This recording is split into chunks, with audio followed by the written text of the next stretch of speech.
Ազգային ժողովում քննարկվում է 2026 թվականի բյուջեն, 5 միլիարդով պակաս է էկոնոմիկայի, 10 միլիարդով ԲՏԱ նախարարության բյուջեն համեմատած նախորդ տարվա բյուջեի հետ, 36 միլիարդ դրամով էլ ավելացել է ՏԿ նախարարության բյուջեն։ Հարցուպատասխանի ժամանակ ընդդիմադիր պատգամավորները ցանկանում էին իմանալ, ինչու կենսաթոշակն ու ապրանքների գները հավասար չեն աճում։ Հիմա պարզ բան է էլի հարցնում թոշակառուն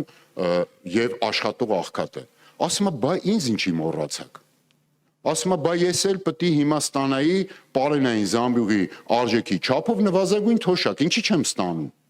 Ես պետք է ստանայի միջին թոշակ, որը պետք է հավասարներ նվազագույն աշխատավարձի չափով։ Ինչի չեմ ստանում։ Աշխատող աղքատն ասում է, աշխատում եմ աղքատա, բա դուք հակառակն եք ասել։ Դուք առաջարկեք, ինչը ձեզ դուր չի գալի այսօրվա բյուջեում, որ թիվը ձեզ դուր չի գալիս, որ քաղաքականությունը ձեզ դուր չի գալիս, մենք էլ կքննարկենք, հասկանանք, հնարավոր է ձեր առաջ կարող է մի բան կա, որ մենք չենք հասկացել, դուք ավելի լավ եք հասկանում,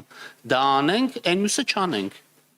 Էս է հարցը։ Եվ ամեն տարի այս նույն խոսակցությունն է, այսինքն ամեն տարի այս քննարկման նպատակն է հասկանալ, որտեղ ենք իջացրել կամ բարձրացրել, որը չի համապատասխանում